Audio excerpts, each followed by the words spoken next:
Good time of day to everyone, whichever time of day it is for you. I know we have people joining not just from the East Coast here in the US, but the West Coast and Europe, which includes Britain, despite Brexit in some way, and also South Asia.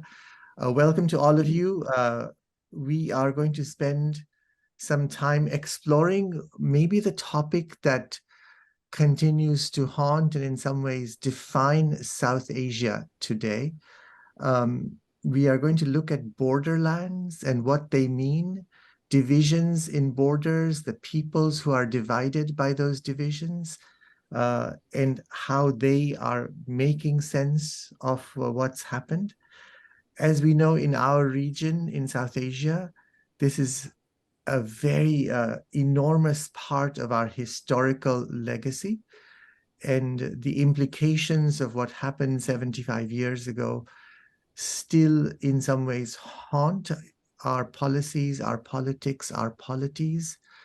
And I'm very delighted to be able to welcome you to this conversation today. And I want to say it is a conversation on something that most of us have experience of, our families, our friends, someone in our orbit has had some personal connection to, and which continues to touch us to this day.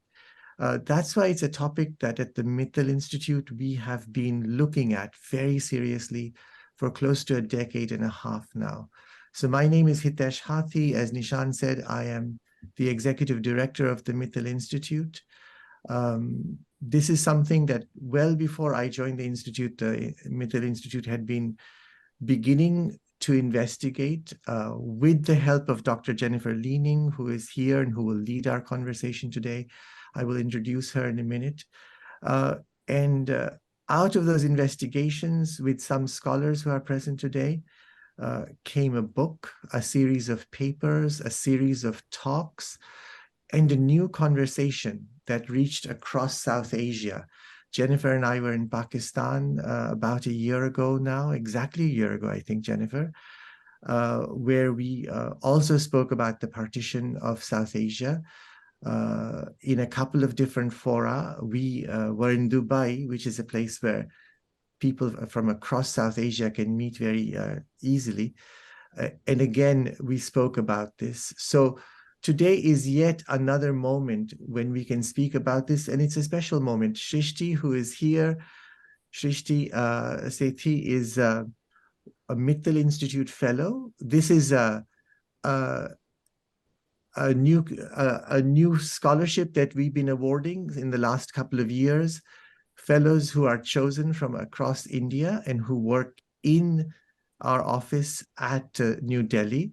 And they work on urgent issues that are concerning South Asia with a scholar at Harvard. Jennifer has been doing that. Jennifer has been doing that with Shrishti for the last year plus. And Shrishti, as the culmination of her work with us, has helped us put together this conversation today. So I'm very delighted to be able to welcome all of you, welcome our very distinguished panel, which I will leave Jennifer to introduce. And I'm particularly grateful to Shrishti, who has not only been an exemplary citizen of the Mittal Institute and done excellent research, but she's helped put together this fascinating conversation. So with that, let me just introduce and pass on to Jennifer. Jennifer at this point is an old friend, a very distinguished scholar, a person with extraordinary experience on issues of displacement, healthcare, humanitarian concerns, and also on the intellectual and cultural ideas that become part of conflicts where there are borders and displacements. I won't give you her full bio, it will take us too long. But in brief, Jennifer Leaning is the Senior Research Fellow at the FXB Center for Health and Human Rights at Harvard University. She served for 9 years as the director of that institute. She's retired professor of the practice at the Harvard Chan School of Public Health, associate professor of emergency medicine at Harvard Medical School, and she served as co-founder and co-director of the Harvard Humanitarian Initiative. at the university. She has a primary experience in multiple crisis areas, from Afghanistan in our region to Sudan, Albania, Angola, Bangladesh. I won't go on. Jennifer, thank you for helping lead us through this discussion. I will go off camera, but I will be here. Thank you very much. Hitesh, thank you very much for that most gracious introduction to our panel, and also that lovely introduction of my work. And I think all of you in this audience who have not met Hitesh or have not seen him on a previous Zoom call get a sense of his enormous warmth, his graciousness, his capacity for inclusion. And perhaps it hasn't come through as sharply as it does for those of us who interact with him, but his brilliance. So it is wonderful to have him with us. Now, it's my pleasure to introduce the three commentators and speakers for this session. And I will be brief, even though they have long and illustrious careers. Even Srishti has a good track record behind her, as well as a long possible path ahead of her. So I will begin in the order that our authorities will speak. Professor Ian Talbot is our first speaker, and he is a professor emeritus in modern South Asia history at the University of Southampton. Our next speaker will be Srishti Sethi, who is the Mittal Institute Fellow at the Delhi office and is a budding scholar in issues of borderlands and crossing divides. Our third speaker is Professor Uma Chakravarti, who is a retired professor of the history and Indian studies, and she has done much work as well as taught for years at the University of Delhi.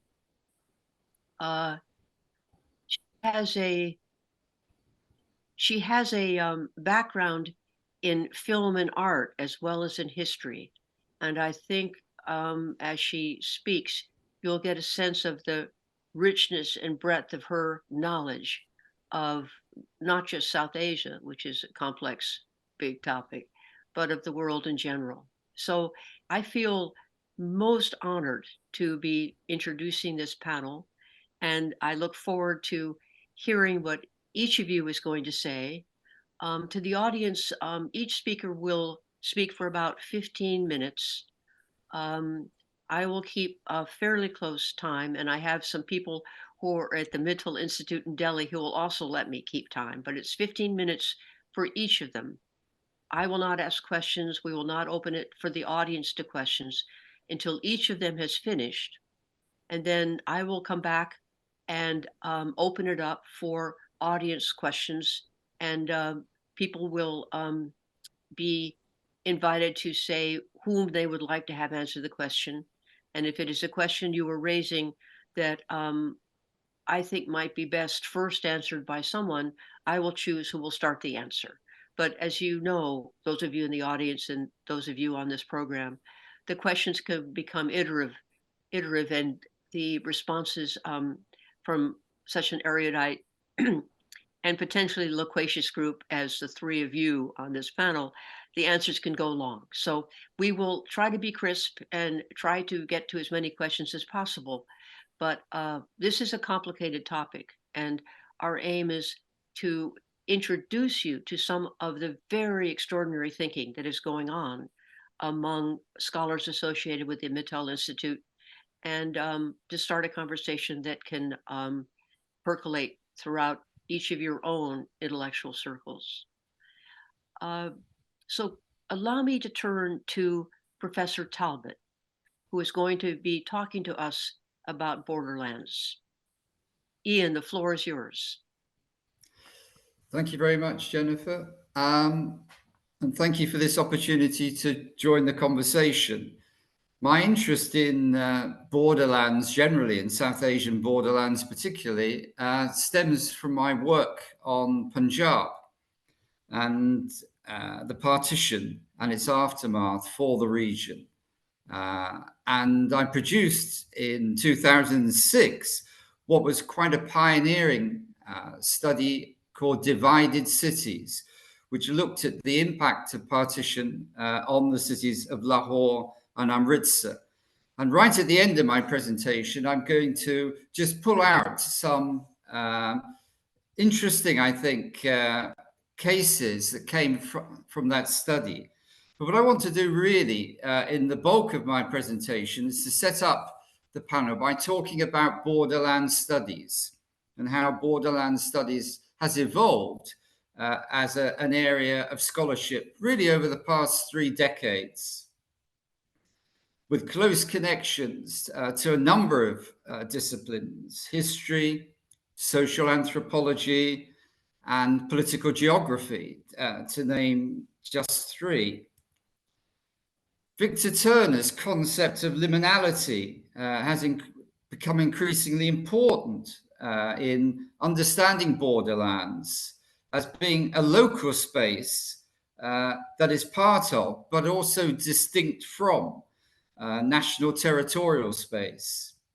Empirical historical studies have revealed border dwellers as possessing agency in accommodating, resisting, or subverting the state's representatives.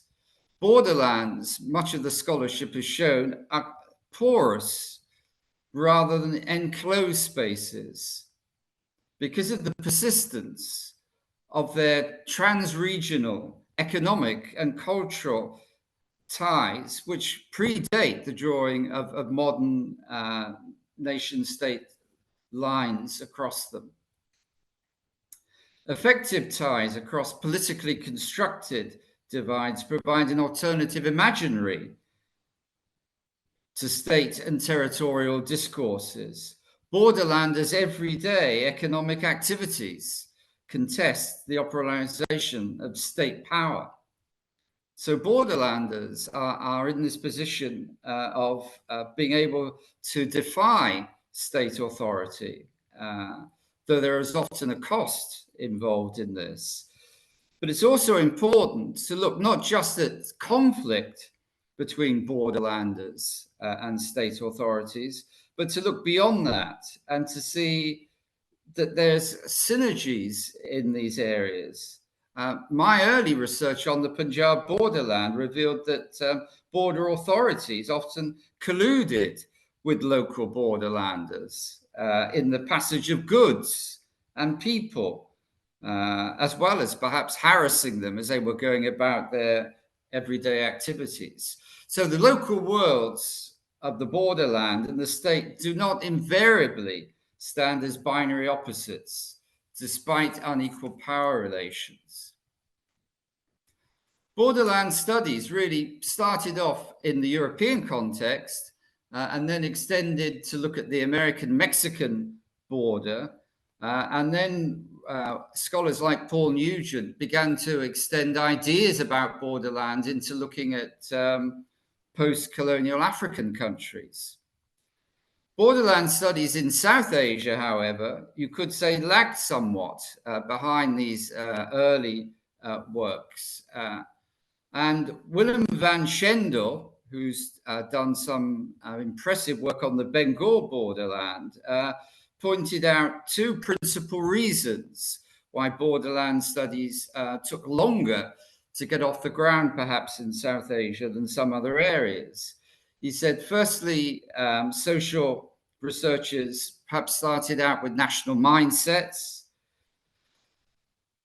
but primarily the issue of security dominated and restricted research in sensitive areas. What has been termed cartographic anxiety perhaps lays behind this security-centric approach by states in the South Asian region. Many of South Asia's borders were internationally contested after independence because, of course, they were the product of disputed colonial era map drawing. For example, the Durand Line with respect to Pakistan and Afghanistan, the McMahon Line for China and India. International borders between India and Pakistan are complex, legacies of the partition-related conflicts and territorial changes that accompanied decolonization. The Kashmir border along the line of control is, of course, the greatest flashpoint. The international border in the Punjab, like that of Bengal, was also the creation of partition. And in terms of my own work, my interests really stemmed on this border because of the fact that the cities of Lahore and Amritsar were transformed overnight from the region's economic hubs into border cities, as you can see on this map. The two cities were called twin cities in the colonial era because of their close economic, commercial, cultural connections. And yet, of course, the Radcliffe Line drew the border between them. And these cities then had the trauma of recovering from the upheaval of partition. And as Hitesh said at the beginning, the legacies still sit with people decades later.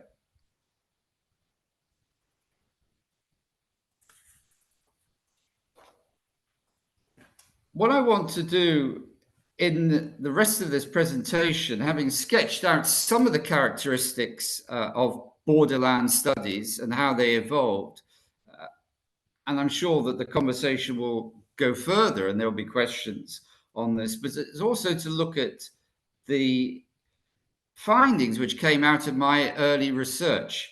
As I say, this was pioneering work in 2006 in the book Divided Cities, Partition and its Aftermath. But the work has been taken on by one of my former research students, Ilyas Chatter, who's now based at LUMS in Pakistan.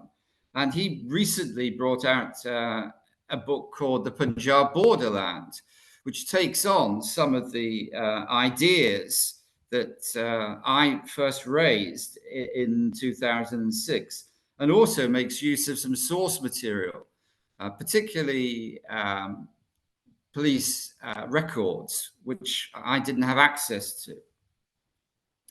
So I want to look at just a few findings of the Lahore and Amritsar border and see how these connect with the points I've made earlier about the borderland being porous, being a liminal space, and borders in South Asia being incredibly complex.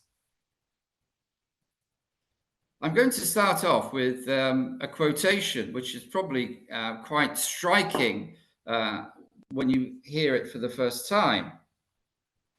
This was from the British Deputy High Commissioner in Lahore in February 1955.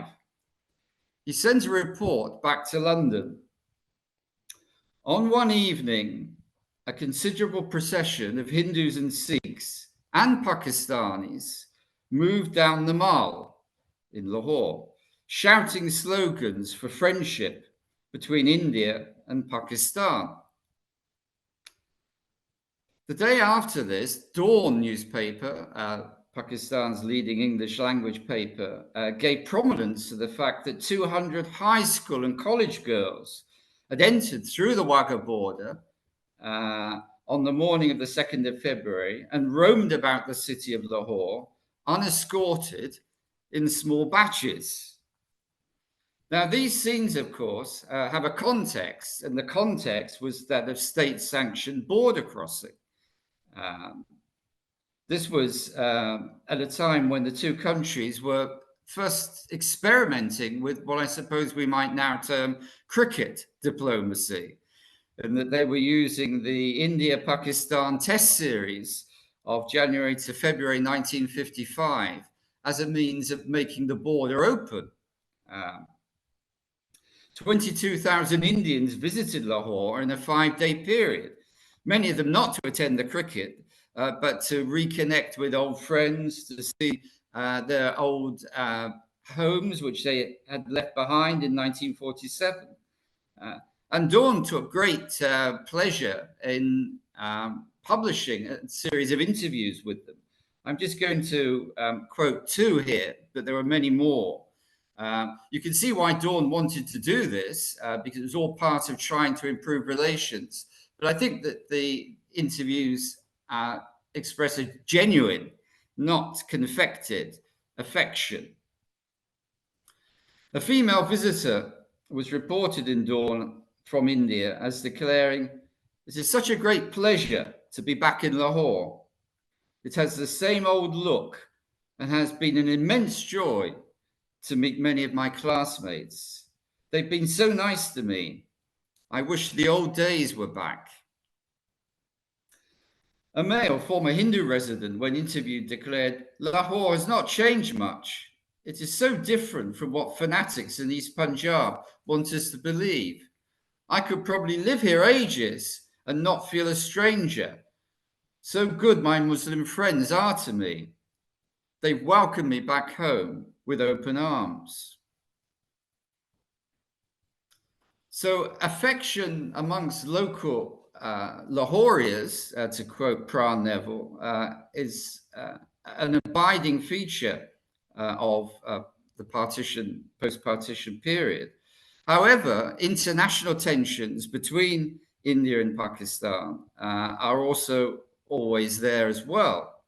Just 4 years before these signs of fraternity in Lahore, Lahore and Amritsar were gripped by a war scare. This was at the time of the publication and Security Council vote on the UN mediator, Dr. Frank Graham's report on Kashmir. There were practiced air raid blackouts in Lahore, and 63 first aid training centers were opened. Over a 2-week period, 20,000 people left Amritsar because they feared that there might be military conflict in the region. And there were heavy transfers of bank deposits. So despite local ties of affection, the Punjab borderland is clearly vulnerable to wider tensions in Indo-Pakistan relations. Now, fast forward to 30th of October 1962. A Pakistani police border station recorded that one Leela, an elderly beggar, had been arrested for encroaching the border from India. What was surprising was not that she'd been apprehended, but it had transpired she'd been regularly crossing the border for 15 years. She was well known to villagers on both sides of the Radcliffe line. When questioned, Leela had no knowledge of the need for a passport. Despite state efforts at border making, she still regarded it as an open border. She was by no means alone in her border transgression. Ilyas Chatter in the Punjab borderland has cited confession statements by Pakistanis arrested for illegal border crossing in the 1950s and 60s. Motives varied from visiting local markets and piers to wishing to view Indian films in Amritsar. 3 drunken residents of a border village of Kangapur and Kasur were arrested when they were coming back from a night's stay with their Sikh friends across the border. There were, of course, numerous crossings that evaded arrest. One interview Chatter conducted with a border dweller reveals that he spent 3 months in India to visit his sister. For a significant section of border inhabitants, the establishment of the international border was clearly not an endpoint, in contrast to the top-down state perspective that saw the border in terms of establishing and enacting sovereignty. It was, however, in the everyday economy of smuggling, rather than family reunions and social activities, that occasioned the most long-term transgressions of the border. These certainly carried on until at least the 1980s, and in some instances beyond that. Ian, you have There were about a minute left. Ian, about a minute left. There were known smuggling magnates who seized the opportunity provided by the post-partition boundary in order to make their fortune. And Chatter goes into some detail, citing the careers of some of these people. The important thing is that these people were utilizing pre-partition social links across the border in order to be able to carry out their activities, and also often with the connivance of border authorities. And some of them had great socio-mobility. I'll finish by just briefly referring to one such person who came from an Aryan background, fairly modest at the time of partition, who by the end of the 1950s owned businesses, properties in the most expensive areas of Lahore, including Model Town, several Mercedes and Chevrolet cars. He'd set up and diversified into real estate development and film production in Lahore. So you can see that the border there is very much an opportunity for social mobility. How do we know all this? It's because he was arrested when the Ayub martial law regime began to crack down on smugglers. But it goes without saying that he ended up with a very light sentence in his trial. So to conclude, I think that you can see from empirical studies along particularly the Punjab borderland, but I'm sure Srishti is going to extend this to other areas of South Asia, that borders are very different in reality to the way that they're sometimes viewed as these sort of areas which are enclosed spaces and areas which are not dynamic or vibrant at all. But I'm going to finish on that point, and no doubt Srishti will be picking up on some of these issues in the presentation. Thank you. Thank you very much, Ian, for that really rich view of how that border was transgressed in so many social and friendship modes. And we'll come back to it. That's a marvelous, marvelous talk. Thank you. Now, Srishti, please, the floor is yours. And I think Ian has created a runway that from which you will take off. So please, go ahead. Thank you so much, Professor Leaning. And indeed, Professor Talbot, for allowing me to sort of follow up on that conversation and that very enriching discussion. And I will be presenting a snippet of the work that I've been conducting so far. If I may just share my screen now. There are a few slideshow presentation that I want to initiate over here. It'll just be a moment.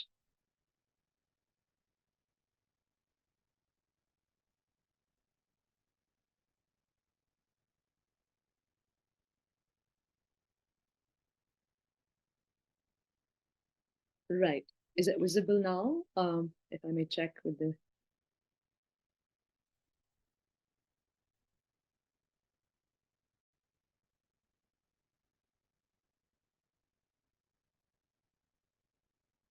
Thank you.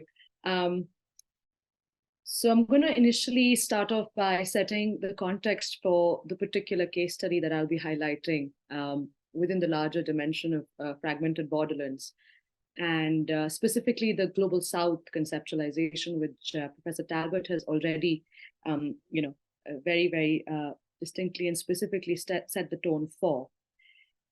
As a sociologist, I was very interested to understand the implications of the partition, particularly during this, fellowship, and understand how the borderlands and the border people interact.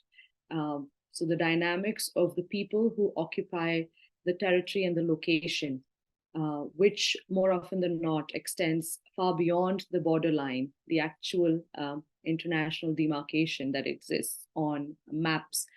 And therefore, I think it was really important for us to set the historical context first, and understand that the remnants of the partition still are amidst us in contemporary times.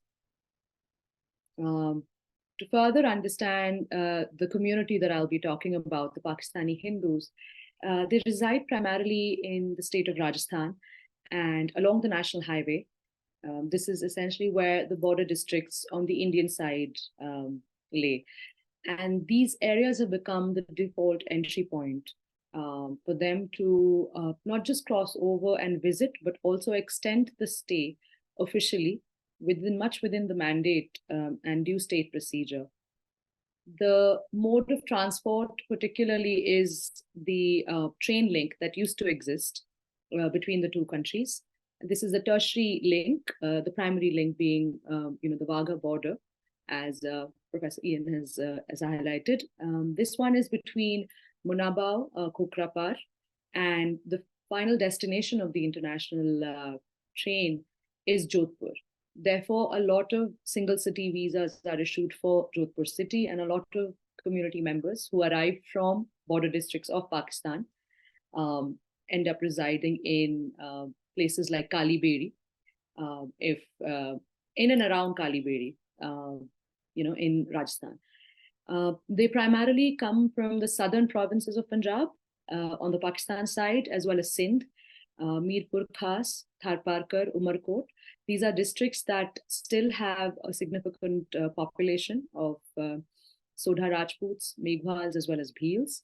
And I will elaborate on the histories of the people just a couple of slides down. A lot of the community settlements are also situated in Jaisalmer. So Jodhpur and Jaisalmer become the two cities that primarily comprise of Pakistani Hindus arriving into India in 3 different phases. And these phases essentially remind us of the 3 major events that had taken place, which is the 1965 war, the 1971 war, and 1992, the Babri Masjid demolition that had taken place. This is an image that I wanted to also, put forth just to understand that the remnants of the partition, as I was mentioning earlier, they still feel quite close. And I think the contextualization of how Delhi had the largest refugee camp in 1947, a similar vision is still sort of amidst us. And we also try to understand it through terms of addresses. Since there are cross-border migrants, as well as displaced people, we want to also understand the idea and intention behind this move. Reflecting on the 3 phases, this is an approximate number that the local community-based organization has provided. Since there is such a lot of influx that happens, and a lot of these members, community members also end up going back on the same train, more than half of them end up applying for long-term visas.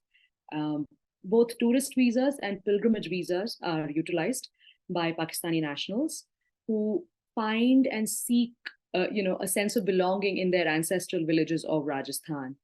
And these are the numbers that we were provided with. For instance, through ethnographic fieldwork, I was able to understand that a lot of, during the 1992, between 92 and 2002 period, we had understood a lot of kidnappings that had taken place in Rahim Yar Khan, for example, on the Pakistani side. And that is when family members have decided to invest money and travel across the border and seek, in a sense, refuge, and decide to extend their stay on the Indian side. And this was one of the oral histories that I had collected, and understood the story of one family who was trying to escape out of the country and into the Indian territory, and thereafter apply for citizenship in a naturalized fashion. So setting that context was important for me to understand the framing of borderlands, and really understanding how the social political context of borders works in the everyday life world of the Pakistani Hindus. in that sense, yet again, referring to Professor Tabbitt's work and his mention of Victor Turner and the liminal spaces that exist, I think the liminality that the Pakistani Hindus grapple with on an everyday basis is very evident when they understand how the borderlands become transitional zones for them. What ends up happening is at any given point, a community member holds different statuses, right from being a Pakistani national to being stateless and everything else in between. And therefore, purposes such as identity recognition and identification become very, very important in the Indian context. The scale of migration and cross-border displacement that has taken place, as I was showing the previous table, differs and it does continue on till contemporary times. Also, to understand in the everyday context, the state-centered perspective, which is defined by a highly securitized and militarized space, it remains completely in contradiction with how the residents of these border districts understand the border, because they actually try to establish themselves as people who are almost returning back to their ancestral villages. They have a sense of belonging, a sense of identification with generational thoughts and ideas, because the grandparents' generation had moved to Pakistan in search of work and livelihood. These were essentially pastoralists and nomads who had then found themselves in the midst of the partition conflict in 47. What ends up happening is, in the current context of managing the border, so to speak, one is able to not decipher the historical reason of them remaining back in Pakistan in the first place. They were residents of rural areas in Pakistan, and the political discussions and decisions that were made at the time of partition hadn't even reached them. So they were unable to, really find a way across the border. And they also had a very strong belief system that the fences would never come up. They definitely understood that the border was demarcated, but that the flow of people would continue on, including their herds of animals. And there have been many instances where these family members have moved across quite freely just prior to the 1990s, before these fences had come about. This is just an example of an informal settlement in Jodhpur and Alkozar Nagar. There are about 6 informal settlements that contain displaced families from across the 3 phases. To elaborate on the particular community, as I've been mentioning, primarily a tribal group, but we do have members of the Sodha Rajput community, as well as Bhils, Meghwals, as I'd mentioned, and they are now striving to gain Indian citizenship. A lot of them have already applied for long-term visas. So this constant, relationship between identity documents and status change that takes place all the way to becoming a naturalized citizen has a number of steps. And as one can understand, the community members are mostly unlettered. So they end up working as agricultural laborers or daily wage laborers upon arrival into Jodhpur and Jaisalmer. Jodhpur has a lot of stone quarries. So a lot of these people work on the outskirts of Jodhpur in the stone quarries. And I think here there's just the reiteration of the fact that the status of the community really, straddles between being nationals of a country that perhaps we haven't had stable bilateral ties with for most part of the past decade or so, but also the fact that now we have bills and acts that are being enacted to facilitate citizenship for this community that is arriving into the territory. And I think here an important point was made where we were trying to understand the localized affection and the shared realities that exist between the individuals, but the state's standpoint, which essentially talks about the tensions that still prevail and how distinct and divided that might be. So in terms of the state perspective, there is certainly the cartographic anxiety, which is projected through this highly securitized physical border, which gets manifested as fences and even more advanced technology now with the Border Area Development Program. But in essence, the individuals who occupy the border spaces understand is, there's still a sacred sharing that is there, the ecological, economical, and social commonalities. A sense of hybridity still exists.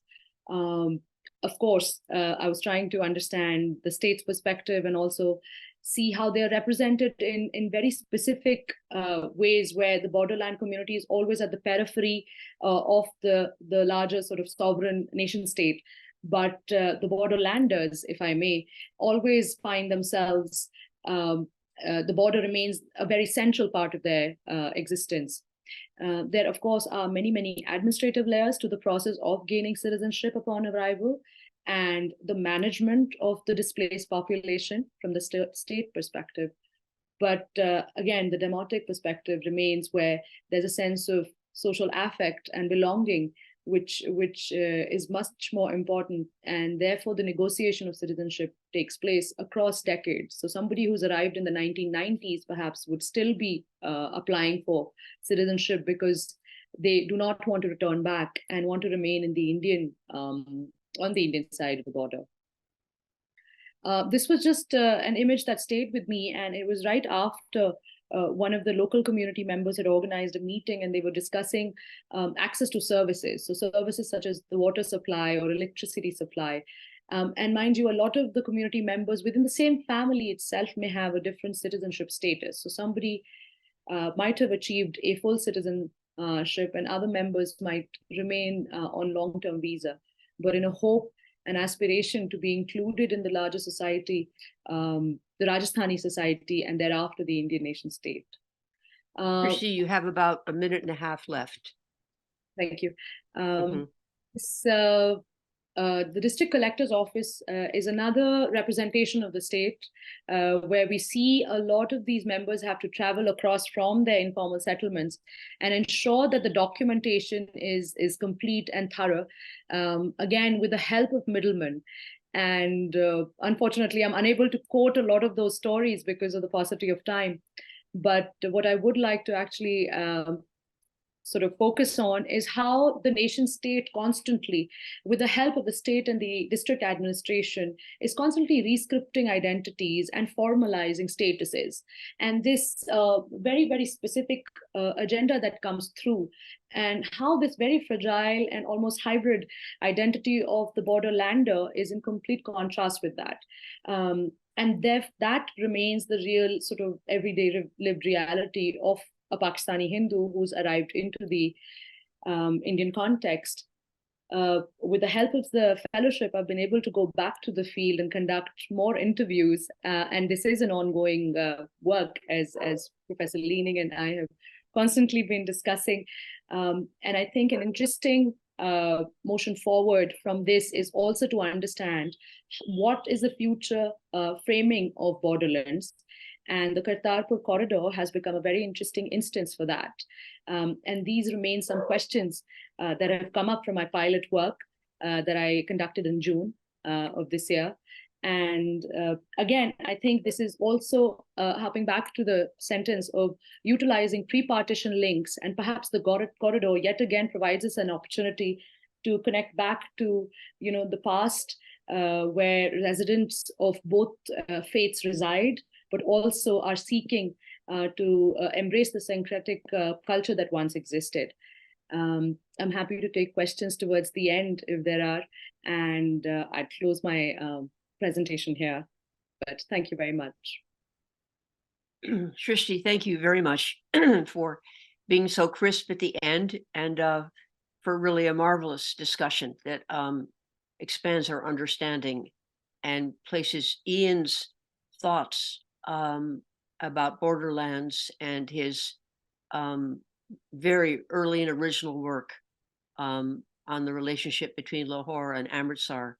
Now we go a little farther south, and we see these border areas, recapitulating some of this yearning and a search for identity, but also a search for place that feels comfortable. And it's an ongoing quest, as you very, very clearly indicate. These are both sad. I mean, what both of you have said makes me, as an observer and an interested participant, very sad about how much people yearn to be together and how difficult it has become. I think it's really important to continue this work, Srishti, and Ian, whenever you get back around to it, another book from you about this would be marvelous. Now we're going to turn to Professor Chakrabarty, who will build upon much of what you both have said, but then take it in her historical and feminist direction. And Uma, we're much interested in hearing from you now. Thank you. Thank you. Thank you. I think in the group of presenters, perhaps I'm the only one who's lived the partition, in a sense, because I'm a South Asian. I'm old enough. I'm 82 now, and my earliest memories of myself are really about the partition and the violence. So in that sense of the term, I've lived the partition. And I don't think I considered it an important aspect of my life till a number of things took over in making one realize the meaning of what the partition was and the hardening of the boundaries, which is one of the issues that we're all left confronting today. I want to begin with saying a few things, which is around when the partition happened.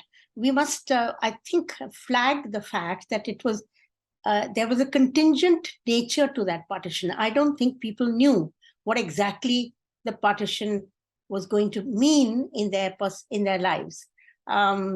It included things like the army asking for its army men to decide whether they would go to the Pakistan army or the Indian army.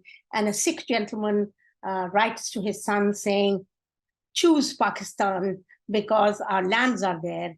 And we have lived before under Mughal rule or Muslim rule, and we can live again.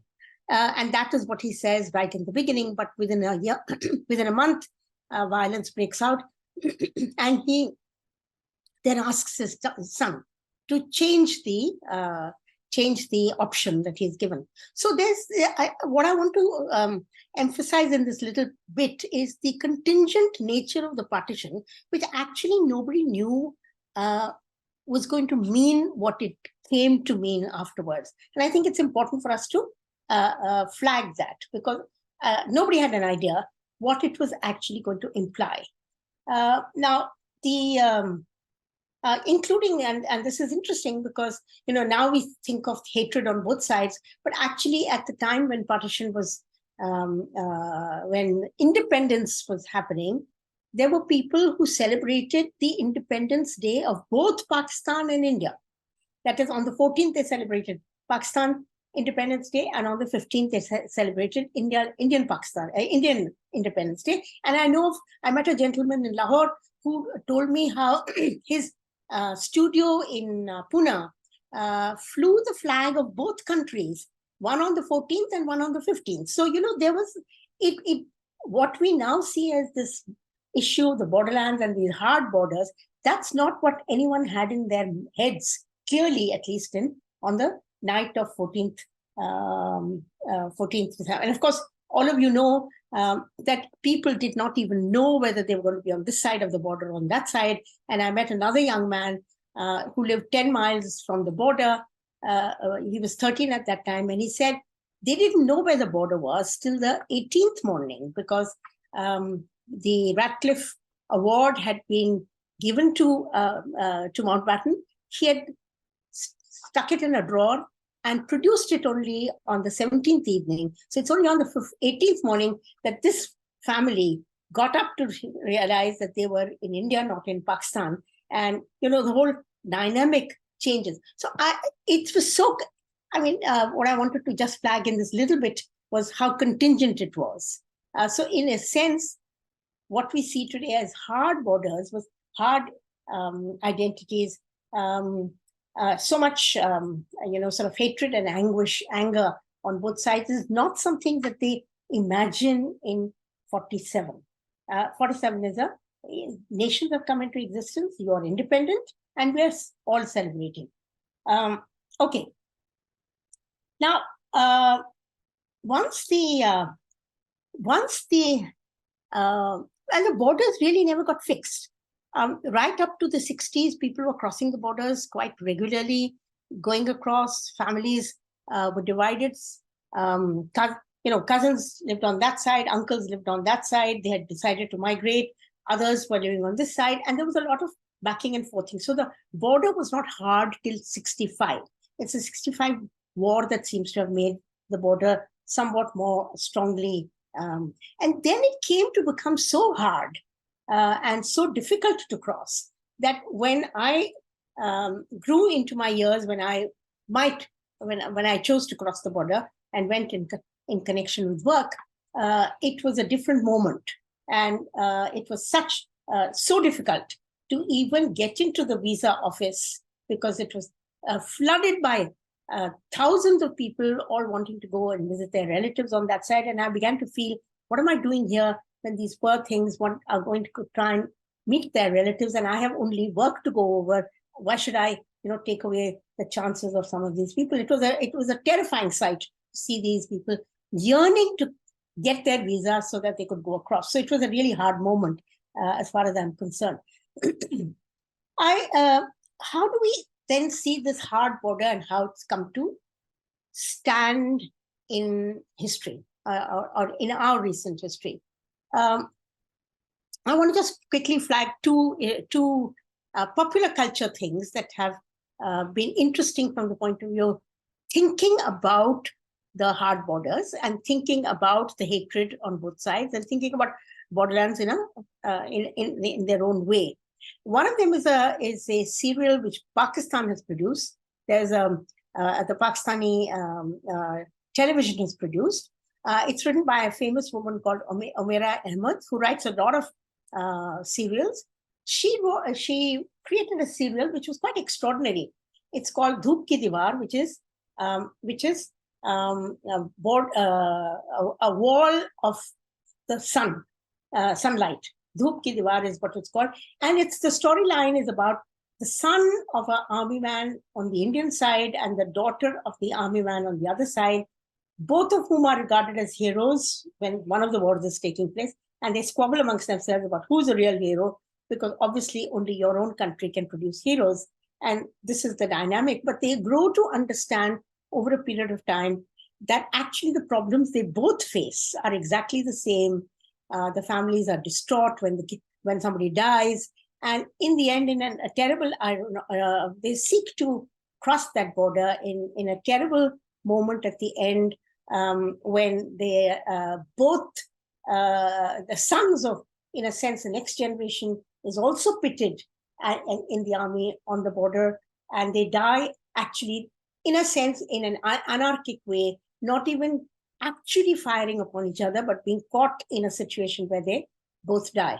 So this is one film that was made. A hugely popular film called Bajrangi Bhaijaan, a very, very popular film in which the story is about a little girl who gets left behind by her mother has come to India on a visit to a holy shrine. This is very important that lots of people still want to go to the holy shrines on both sides. And she gets lost. The little girl gets lost. She's mute. She cannot speak, although she can hear. And there's a situation where she's lost. And she lands up in the home of an extremely conservative Hindu, very passionate about his beliefs in a Hindu god and whatever it is. And gradually how that little girl, they discover that this little girl is actually from Pakistan. And that he then takes this little girl across the border, and it's actually the border that Srishti just talked about, which is they take it across that border. And in the last scene, and there's a lot of, usual stuff in which he's beaten up and all the rest of it, this man. But in the last scene, they're on a river, which is very famous, the Narawal checkpoint, and they're seeking. I mean, he's delivered the child to her family. He's now coming back to his country after much trouble, and people on both sides break the gates down in order to try and let this man go across and touch the girl, because she's trying to say goodbye to him, and she suddenly rediscovers her voice.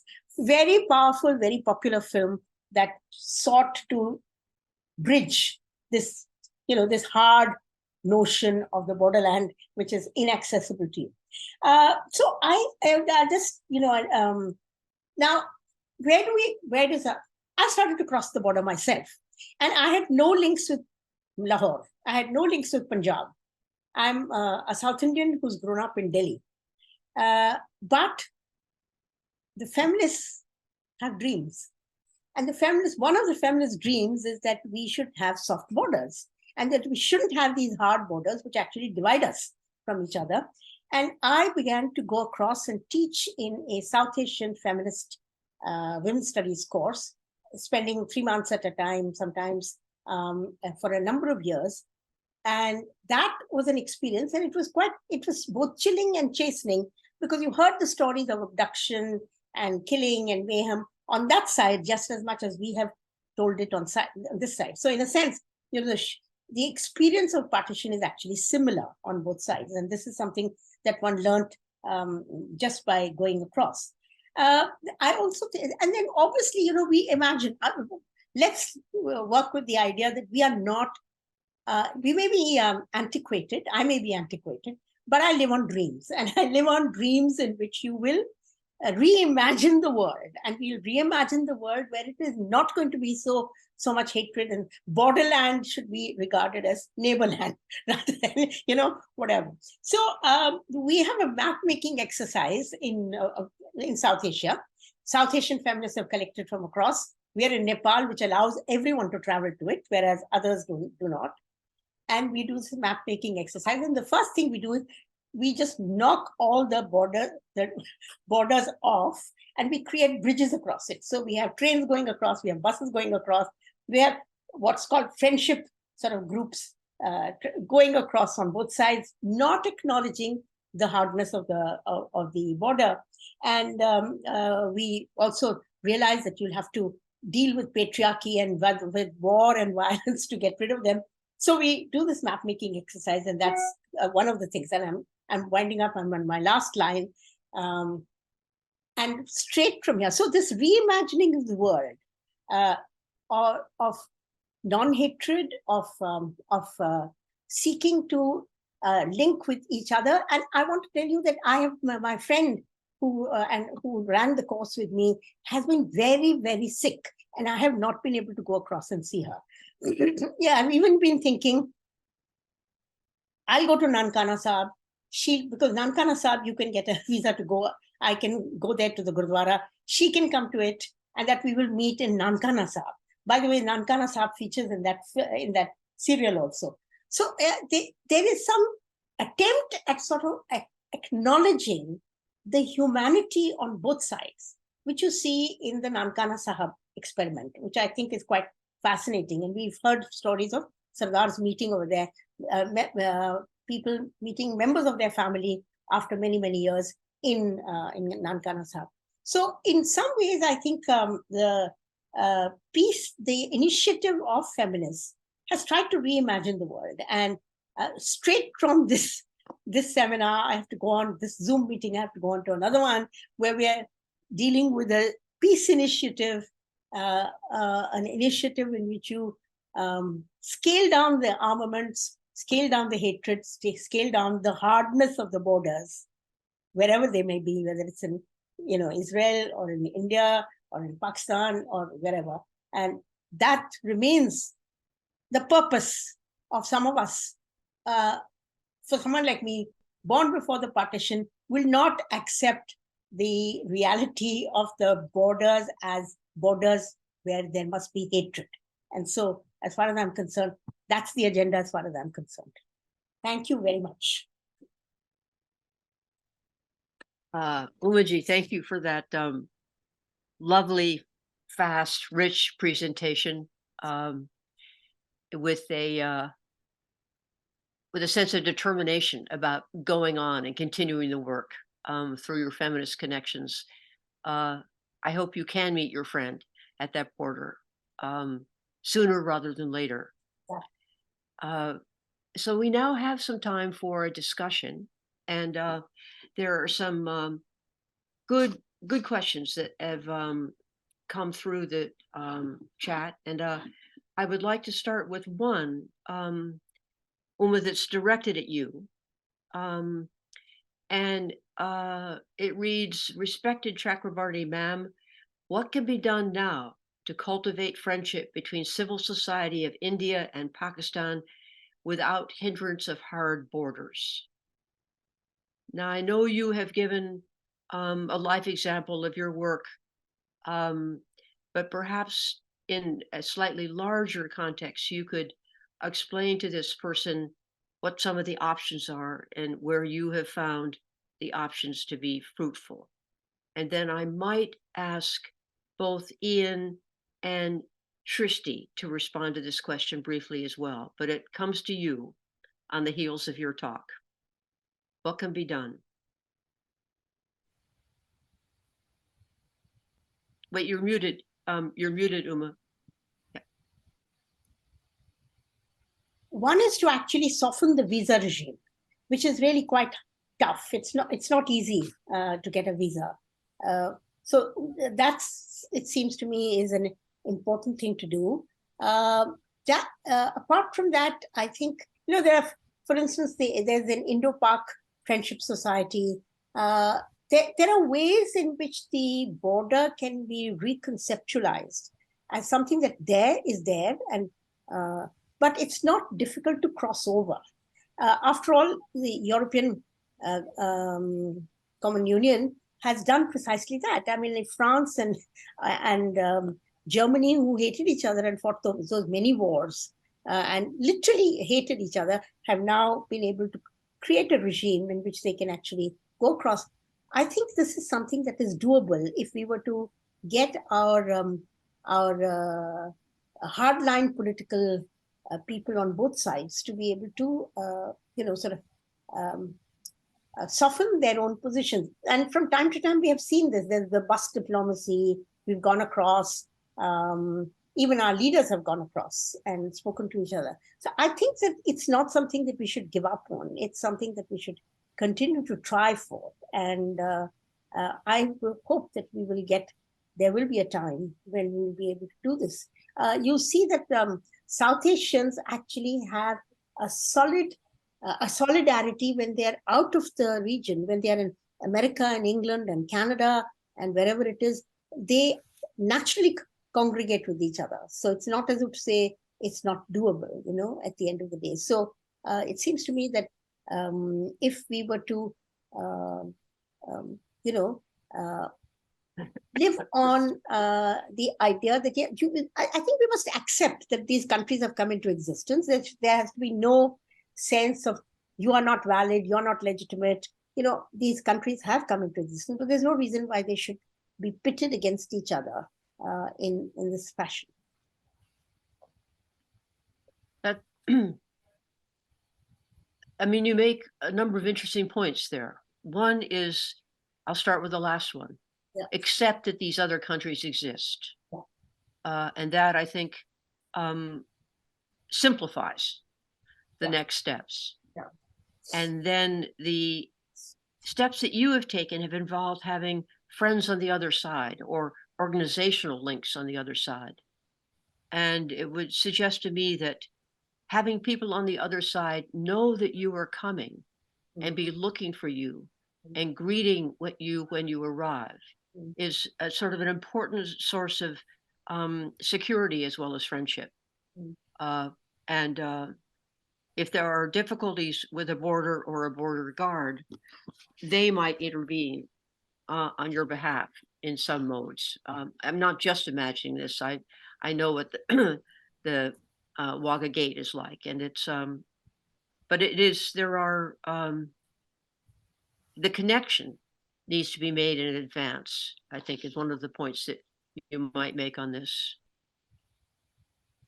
And then the idea that about not giving up on meeting your relatives, your friends, your colleagues is very, very important.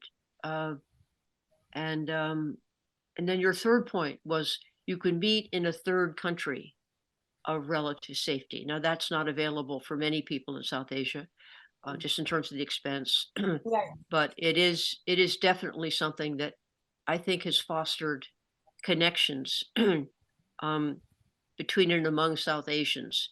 That there are third countries, not of asylum, third countries of meeting, where the idea that you can still meet and talk and share stories and have common ground has been kept alive. So there's another set of questions that have come up.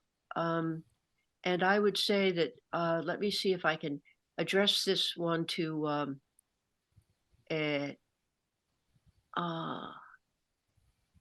so Ian, here's a question for you. Thanking us for the great conversation, the questioner says he or she has some queries of all panelists, but I'm addressing it to you, Ian, to start.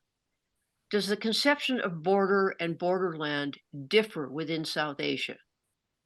The story of India, Bangladesh, India, Nepal have different tales to tell. Yeah.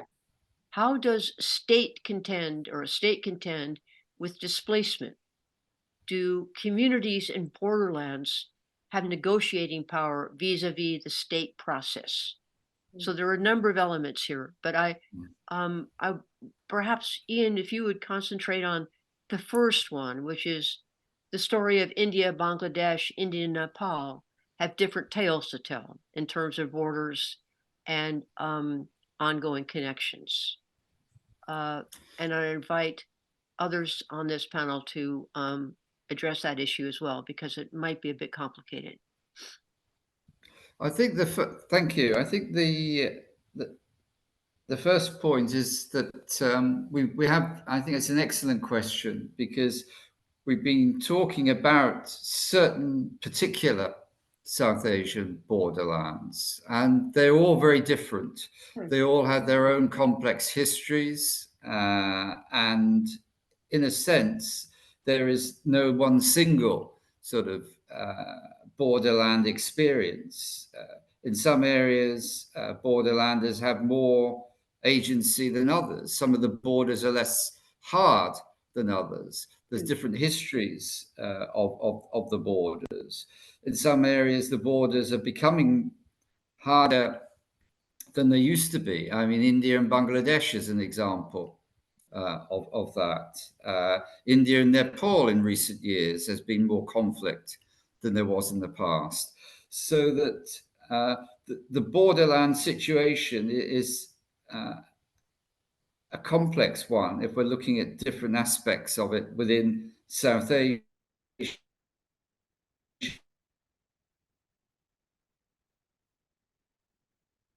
Depending on its security concerns. And I think to borderlands are very much security driven in terms of how they deal with borderland communities and people. And that varies what the priorities are at a particular moment of time, what the threats are seen, where are the threats emanating from? Are they changing, you know, in terms of uncontrollable migration or in terms of cross-border terrorist activities, etc.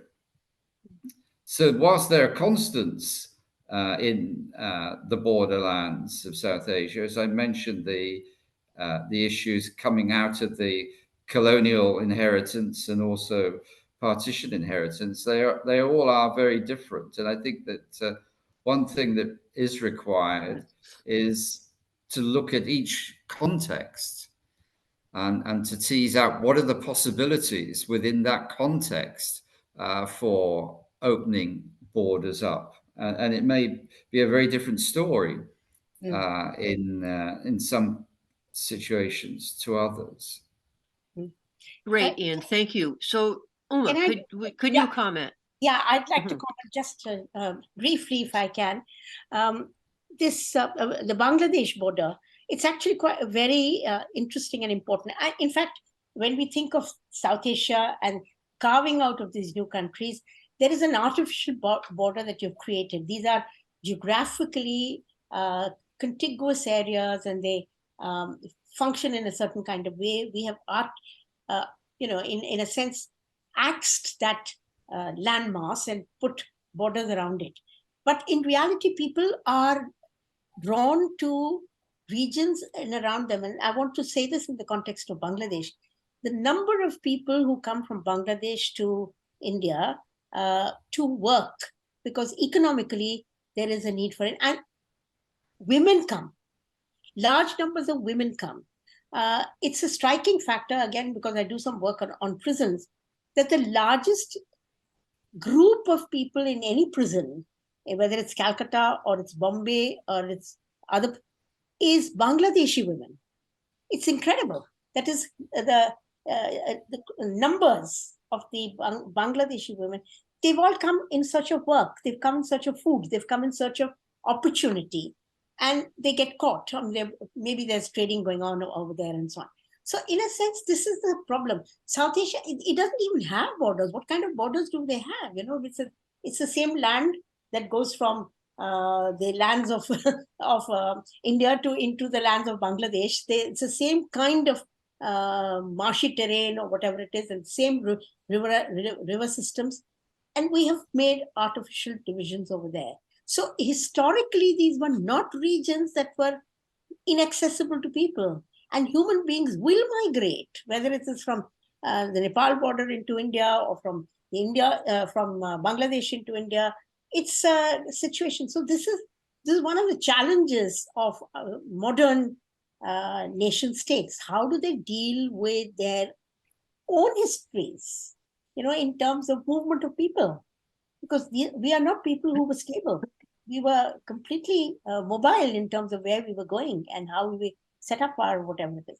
So I think the challenge for us is to be able to think out of the box and not put ourselves into these narrow, fixated ways in which it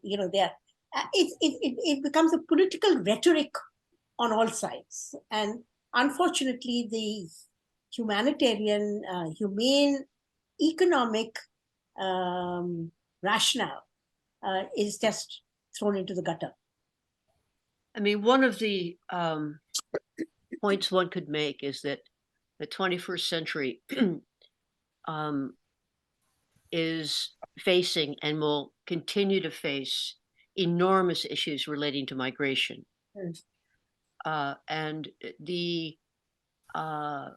of course, climate change will exacerbate it remarkably, but there's already enormous amount of migration. I mean, if you think of the tens of thousands who are now trying to get across the Mexican border with the United States, and who have that perilous long trip to reach there. You think of the Bangladeshi women who are so desperate that they will come into India knowing that they may get into trouble, because certainly word of mouth has gotten back to Bangladesh that it's dangerous. And you think of the migration that is currently going on in Africa relating to climate change, drought, but also fleeing various forms of conflict and assault. People are on the move in many, many different ways. And it's interesting that in Africa, the African borders, the national borders, are fairly tight.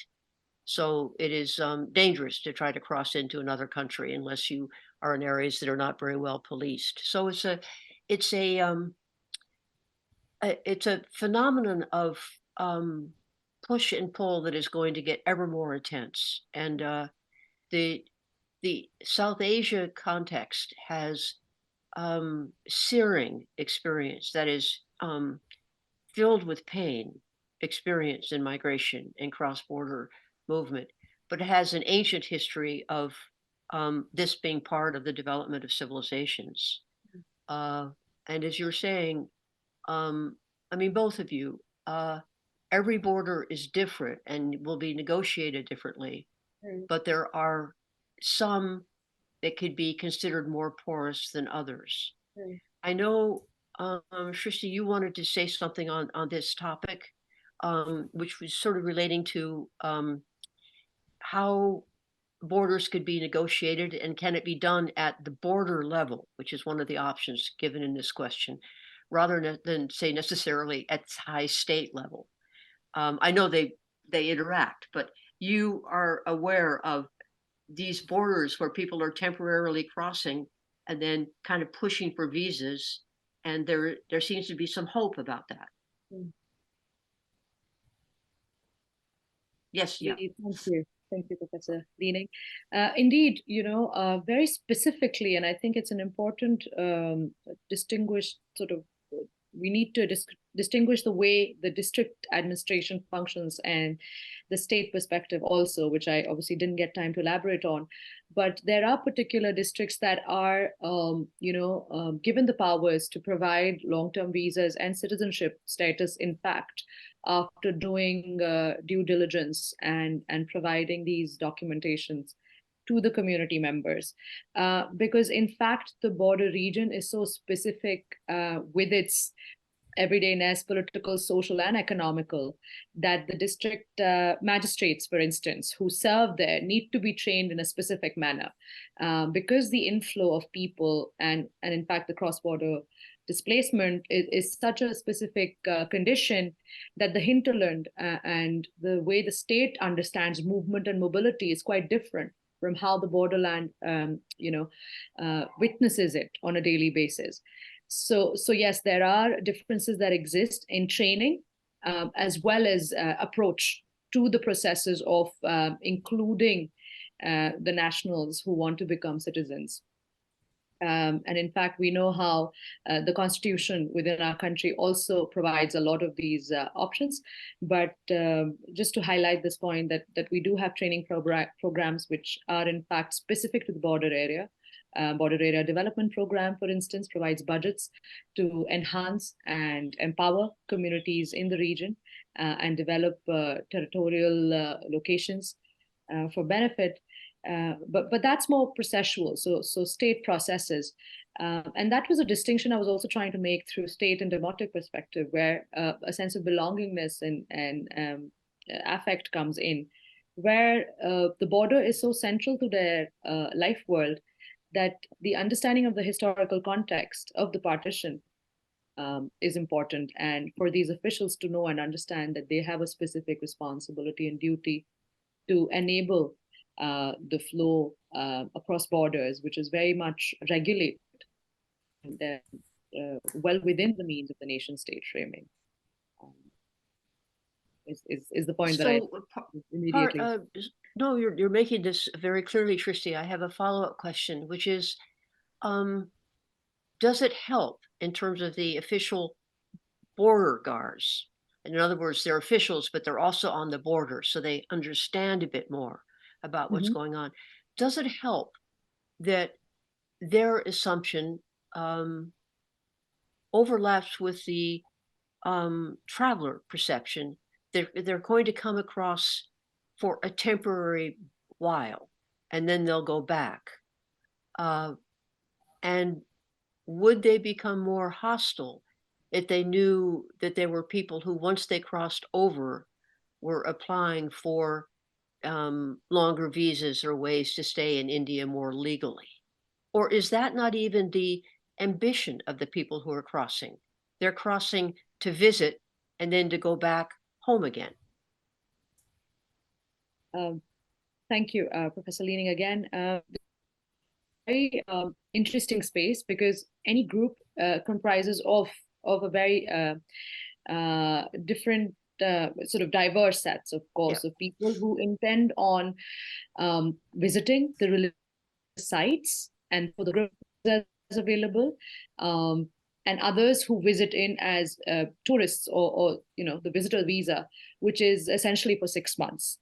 Only after arriving onto the territory have an option to stay on in the outskirts of the city and apply for long-term visa. So the intention really develops, I'd like to say, over a course of time.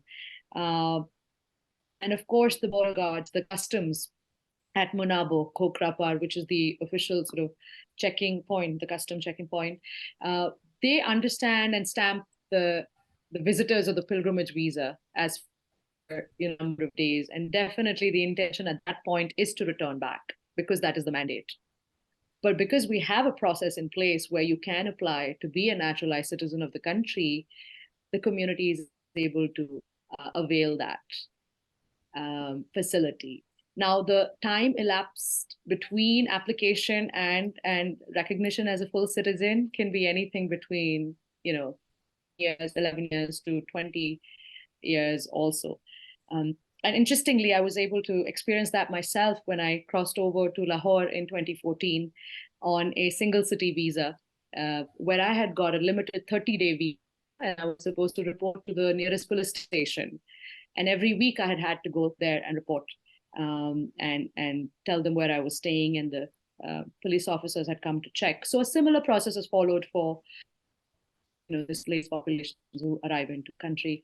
But I think there is a long history of this mobility that's taken place, and therefore the pattern is developed where family members are able to make the processes simpler by providing affidavits and residential proofs that then enables them to stay on within the long-term basis.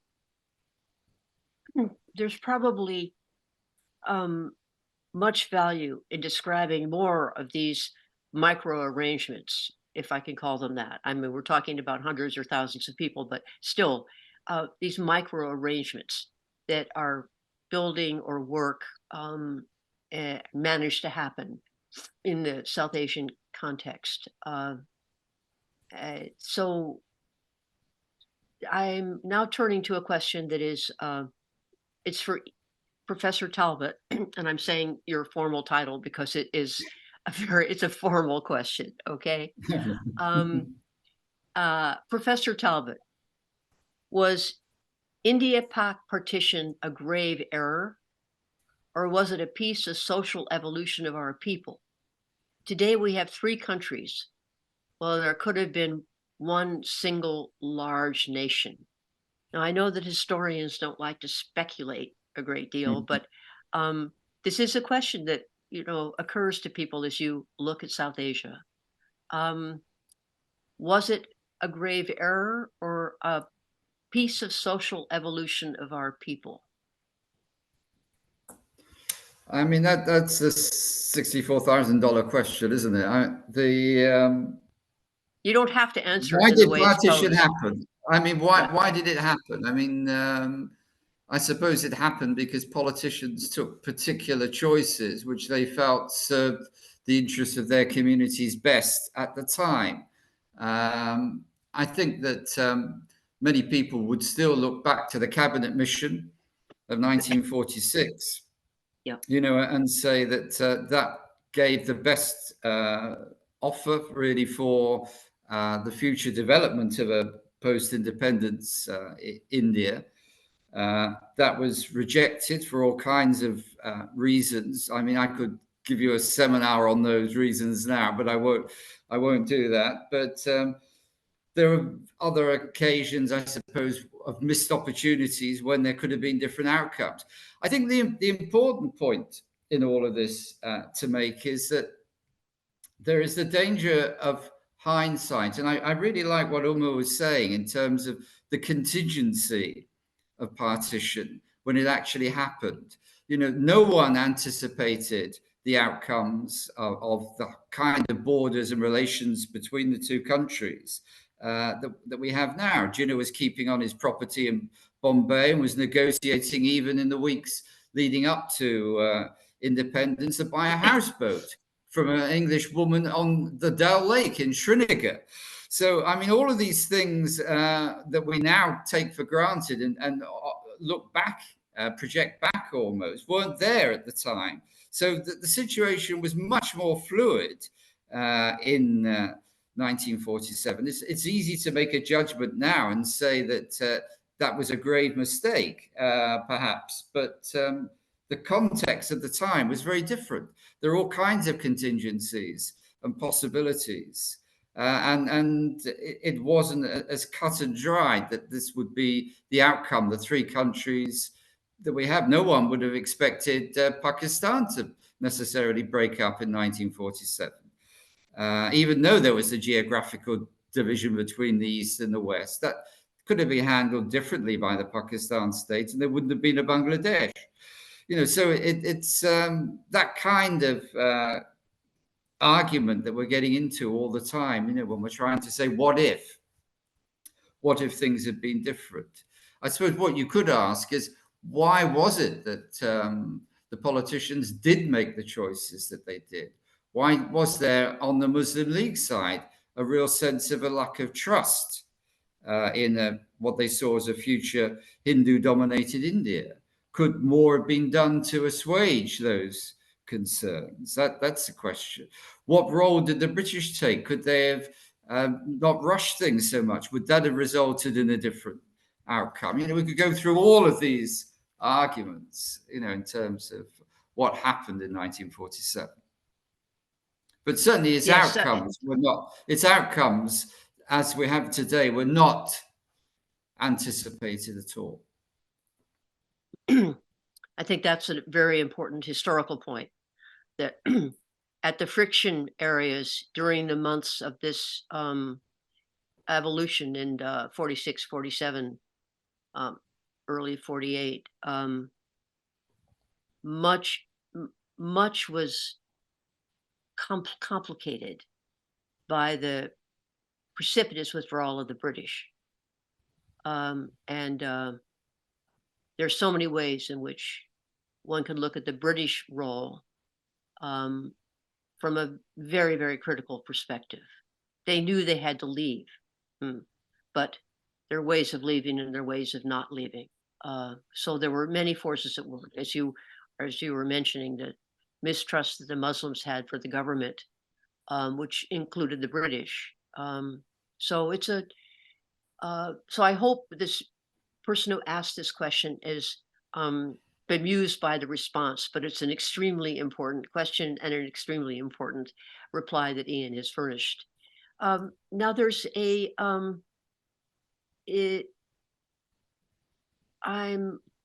this is a complicated question, and it's addressed to Umaji. And it begins by saying, this is not a question. Rather, I am looking sort of for a passing comment from Professor Chakrabarty. The word Batwara, B-A-T-W-A-R-A, is used to describe partition in Muslim families on the Indian side. It's interesting, this term. It's not yet taken a status position. Rather, it's meant as a kind of fraternal division, which inevitably happens when brothers grow old enough to start their own family. So in a sense, there's no need to be at each other's throat because brothers chose to live separately. My point is that at the level of popular thinking, partition in non-border areas like Bihar or UP was not understood as a pernicious event as portrayed in the official history. So it winds up with a kind of specific focus on how it's portrayed in Bihar or UP. It's addressed to you, Umaji, but Ian might want to comment. I'm sure others would also want to come in. You might want to come in yourself. This is actually a very good question, because one of my interviewees, and I was really struck by that interview with Professor Jeet Singh Oberoi, who was 13 at the time partition happened, and who went on to become a very well-known sociologist, described the partition precisely like this. He said the partition was a division of, we all joke and say 60-40, 60% of this and 40% of that were to go to these respective countries. But at the end of the day, And I think Batwara can be both easy, and it can be treated as unfair. So, it isn't as if to say household assets or lands belonging to, say, a patriarchal family are always seen as having been fairly divided. But in Professor Oberoi's case, he said, this is what patriarchs do. They divide the assets and they make shares and they give it to people. And that's what the British did. That's what the British did. They just divided the assets and divided the lands and handed it over. So in a sense, this the somewhat the humanitarian aspect is actually pulled out of it, and the formal legal aspects of dividing up lands and apportioning pieces of it. Quite often, patriarchs do that unfairly also, and that is what may be seen as what they did. So I think there's something interesting in the question that why the Batwara, it was a division. Why did it have to turn so violent? Mm-hmm. Mm-hmm. That's the next question, because why couldn't it have been accepted as, okay, this is the division. You have this, I have this. And we know that some of these things were pulled down to the most almost elemental level. You take the Harappan artifacts. There was this whole business of even the Harappan artifacts had to be divided on a 60-40 basis, and on this principle, India got the dancing girl, and Pakistan got the priest king. I mean, literally, you divide and it's extraordinary. And Pakistan didn't want the dancing girl because she was nude. and so they took the priest king. So it is as ridiculous as that on the one hand, and as detailed as that on the other. And I have this other story of this man who comes, who says, we don't have any radium in Amritsar. And he tells Nehru, we don't have any radium. So Nehru writes a little letter and gives it to him. This man goes to Lahore, shows that letter, and he comes back with 60% of the radium in a box, which is, properly whatever. So it was also this. It was this, and it was the human cost. It was all of this, which is what makes it so, in a sense, so incredible in terms of you could not imagine that you would do it, and it got done. So it's left this messy legacy. Yes, this reminds me of a a story I read in the Dawn newspaper, contemporary time, of the division of the Indian military to become 60-40, and Pakistani military became Pakistan's military. But in Lahore, it overlapped with the problem of the demobilization of the soldiers from World War II. Yeah. So it was a very complicated assessment of what assets the army had, in addition to how to divide it up. And then there was the question of the officers and how people would show that they were officers. And there was an advertisement in Dawn that came from the Lahore authorities that said, those of you who are coming over who are commissioned officers in the Indian Army and wish to establish that you are commissioned officers, therefore, in the Pakistani Army, have to come across the border with a copy of your demobilization papers, a copy of your, whatever the birth papers were, a copy of your military history and where you have served overseas, and mail the originals to this post office box that's given in the Dawn ad in Lahore, and then wait for us to reach you.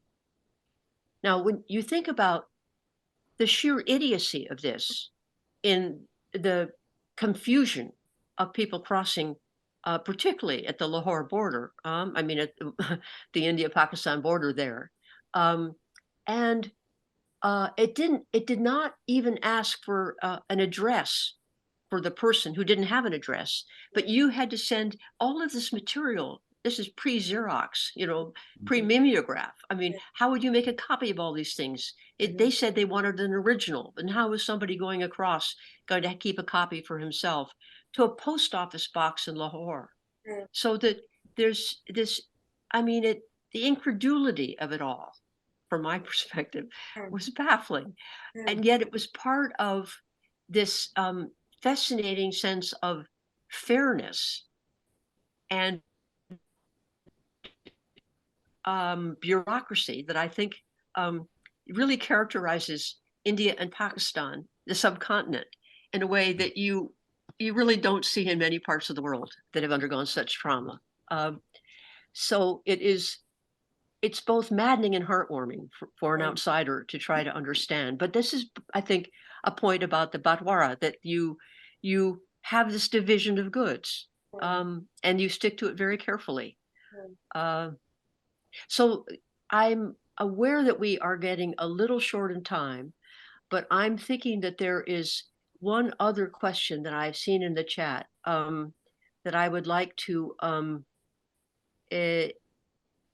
turn to, which is, let's see, there's got to go down to find it.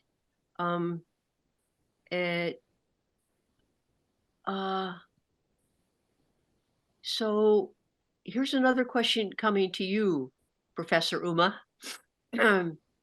How can we create neighborlands in place of borderlands for a better world? I just think that you hit the jackpot. I mean, by rephrasing it as neighborlands rather than borderlands, you actually reconceptualize the meaning of inside and outside. I mean, these are neighboring lands. They're not, why should we regard them as cast in stone? And they are so difficult to cast in stone. I mean, it's so crazy. At the end of the day, the only sense that you can make out of this artificial notion of fixing a border is the one that Toba Tek Singh actually experiences. It's a mad act, the hard division of land. And it was not imagined like that. It was never imagined like that. It was imagined as something that yes, there would be a border, but why should you not cross it? Why should you not cross it? And in the early years, people did go back across, I mean, like even to retrieve their papers sometimes, or to make exchanges of property and so on. So the first few months, there was an openness to that situation. Not everyone came. They continued to come right for 6 or 8 months at least. People's women, mothers would stay back and they said, we are not going. And then they would end up in the last truck that so it is, I think it's the unimaginable nature of that event. And then the difficulties of trying to undo it. I think maybe we are at a time when you can really reimagine it, where you can make it possible for us to actually have. Why should cricket diplomacy stop at cricket diplomacy? Why isn't it broader than that? And why? Yes, there is a border. Yes, there is a visa regime, but why does it have to be what it is? I mean, that's my dream for the future. I hope I will see it in my lifetime. So there's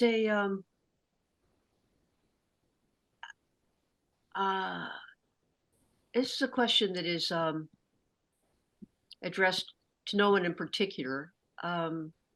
So I think I'll ask Ian to answer it, and then and perhaps Shrishti then might wish to comment as well. The question is whether taking a regional approach to all issues can help soften relations in the region and help us look forward, mirror the worst on each side, and learn from each other's experiences, insights, and practices to move away from the intransigent and hardening positions and boundaries that we're now seeing. So what would a regional approach to all issues contain or encompass? And to me, the first thing that comes to mind is climate change. But there are others that may be more rooted in history and social issues. So Talbot, Professor Talbot, would you then begin to address this, and then I'll ask Shristi and then Uma. I think that there may be some sort of inspiration from the island of Ireland in terms of cross-border councils, which look at economic issues as well as, obviously in the South Asian context now, climate change, and say that there isn't a solution in one particular state. So how can we cooperate? How can we pool our resources and look at these issues in that regional context? It comes back, of course, in all of these situations to political will.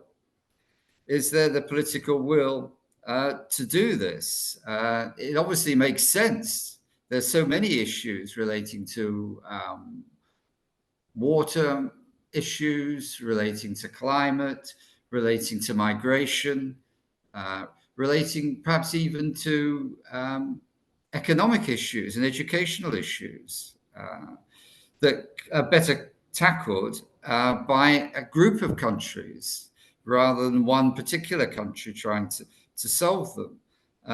And yet, because of the history, the burden of history, which we come back to on a number of occasions in this conversation, a burden of mistrust, perhaps vested interests that don't want to give up a sovereign attempt to solve matters. And it's easy to be critical as an outsider, but if you look at something like Brexit in the British and the European context, you can see how that can really get in the way, of a cooperation. And yet the whole trend should be in the world that we're in now, in the 21st century, to look at things in a regional perspective.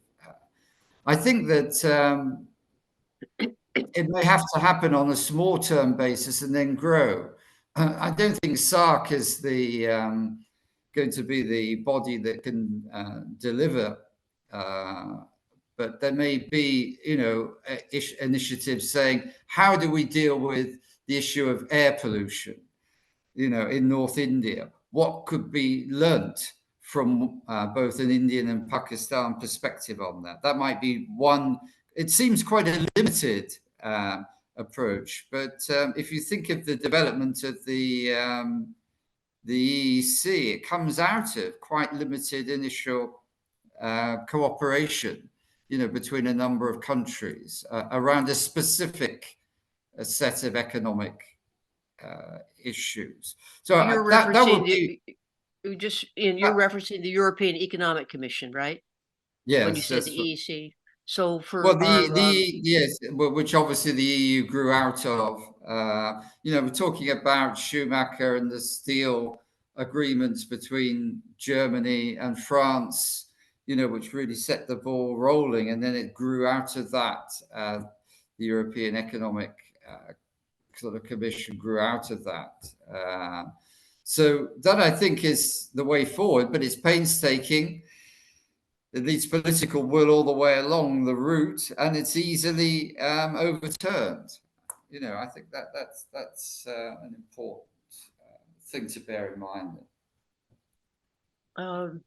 That's a very thoughtful answer. Air pollution. I mean, water. The great rivers in India and Pakistan all come from the Himalayas, and the Himalayas are melting. As we see with, the disaster in the Indus River a couple of years ago, a year ago. And but water has always been contentious, hasn't it, in South Asia in terms of, so I think air pollution is, you just did that on your feet, didn't you? Fast thinking. I think that's a very good idea. So Shristi, would you like to think about a regional approach? I mean, the large imagining, you're going to be living through this next set of decades more robustly than anyone else on this call, that is, of us on the panel. So what do you think in terms of a regional process?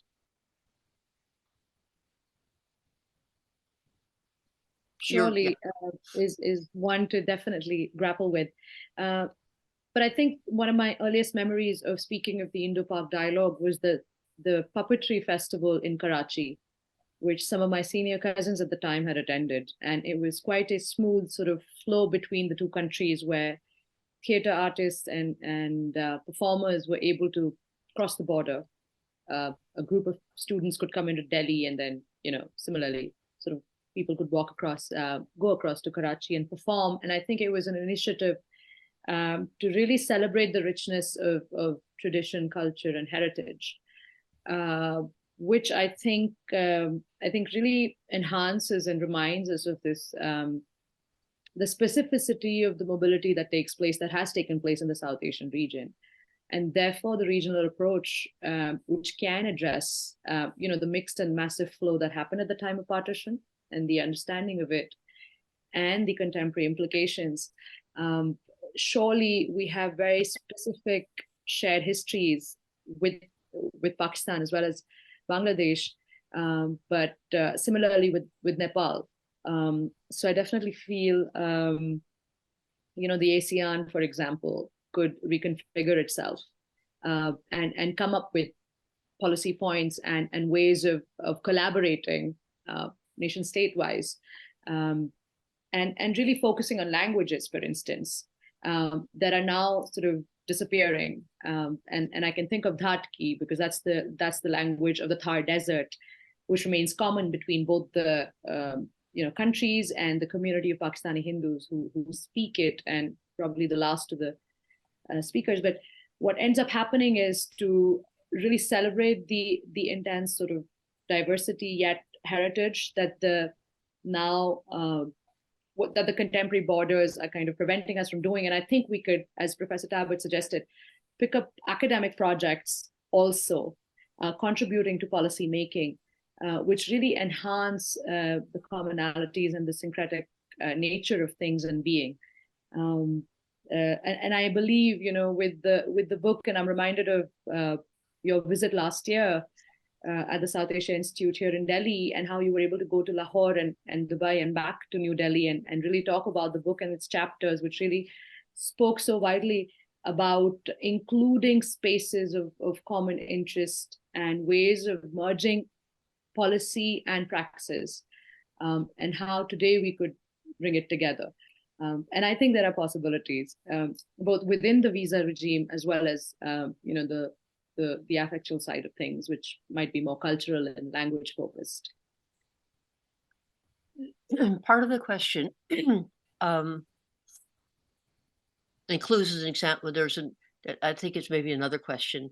What about religious pilgrimages as a way of creating conversation and comedy? There's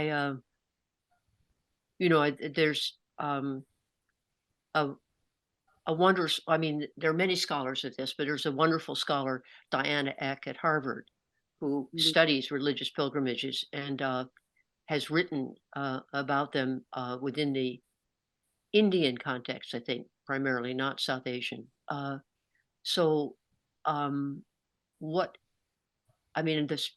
person who suggests religious pilgrimages does not get specific, but Omaji, what comes to your mind in terms of the positive possibilities of religious pilgrimage? Yeah, actually, Namkana Sahib is a good example, and it's a recent example. It was not something that we had in the past. It was something that both countries managed to forge. Punjab played a very important role. Punjab, that is, in the state of Punjab, seems to have played a very important role in negotiating that with Pakistan, which of course the central government also went along with.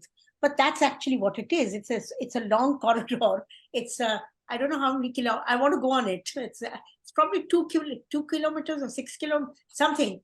And people can come from Pakistan, in Lahore and so on, and we can go with a visa, with a special pilgrim visa that allows us to go over there and meet up. It's actually the last scene of one of the films that I talked to, the serial that I talked about, is conducted at Nankana Sahab. It's actually the mother of the dead boy and the wife of the dead officer who meet up over there. So it's actually that space. It's like the Wagah border, but it's not got the anger and the drama of the Wagah border as a militarized space. This is actually an alternative space. It's actually a counter to the militarized space. It's the humanitarian space. It's the religious space. It's the space of peace. And it was also the scene where two brothers who had been parted at the time of partition, one had got left behind in Pakistan. He grew up to be a Muslim. And then there was this other man who'd come this side. They were Sikhs, let's to start with. And they meet up. And there was a huge celebration around the meeting up of these two brothers, which was quite fantastic. So I think religious pilgrimage space is a very good way in which we could sort of reach out. And that might be a beginning, which would work well. Yeah. If I may add a quick point to that, in June, I was able to go across the corridor, in fact, and was able to discuss it with both Professor Tabot and Professor Lee. And what an enriching experience in terms of understanding, again, I think these, as Professor Leaning termed earlier on, micro sort of arrangements that were formed, at the marketplace, which just is on the sort of rare end of the Gurdwara that sits across the border, and really actually crossing the bridge through upon River Ravi, which also becomes quite an interesting distinction. In fact, Professor Diana Eck worked on, rivers of religion and rivers of diversity as one of the articles and projects she'd taken up. So I also felt that the potential of discussing religious tourism, not just as sites or several sites that, say, for instance, the Pakistani Hindus visit when they arrive into India, but when the Indian Sikhs or Punjabis go across the border towards, Kartarpur, really emanates into this way of identifying and addressing frontiers and borderlands and understanding them as newer terminologies, make their presence felt. Yes, I just want to make that addition. So borderlands, frontiers, as well as corridors now are ways that we can reimagine a borderline. The notion of the religious pilgrimage to me is made safe in the South Asian context, in terms of how ancient the pilgrimage sites often are. So it is not something that may immediately inflame current passions. You go back to these old,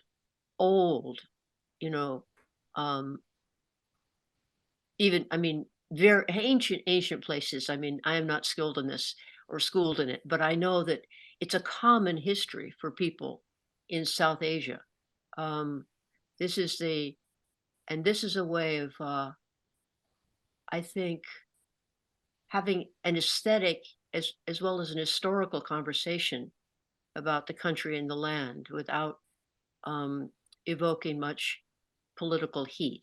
I say that as a question or a tentative observation, but I believe that it is still a possibility.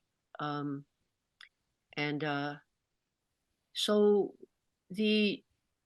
we're drawing to near the end of our time. Perhaps we should close by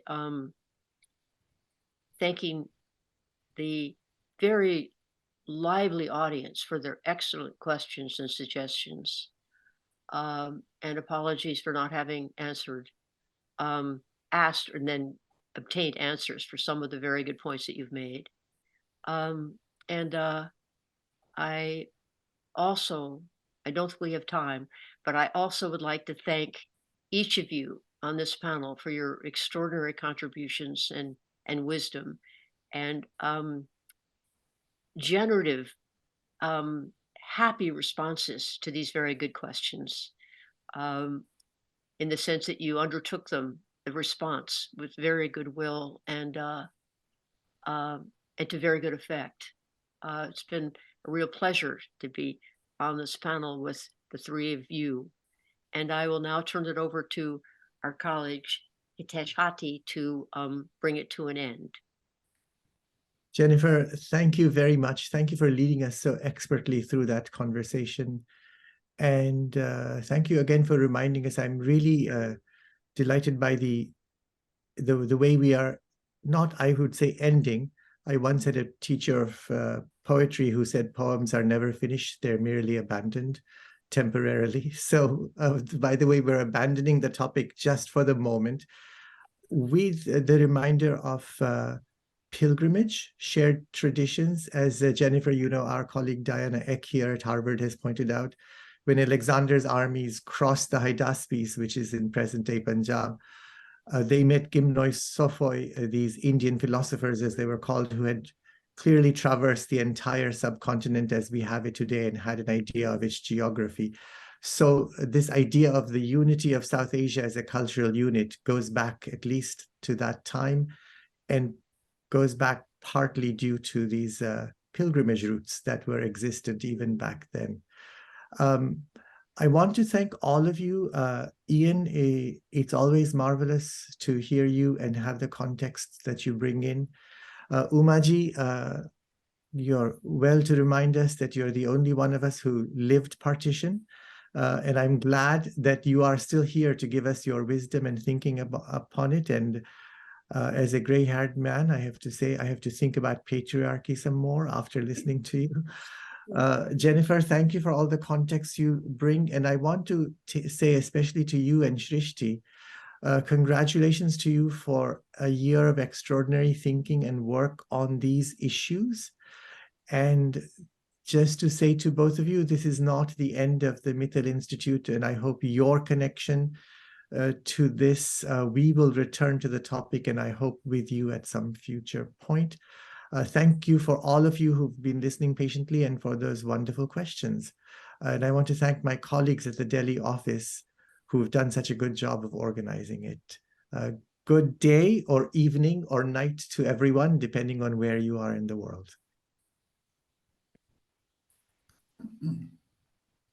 Thank you. Thank you. Thank you very much. Thank you.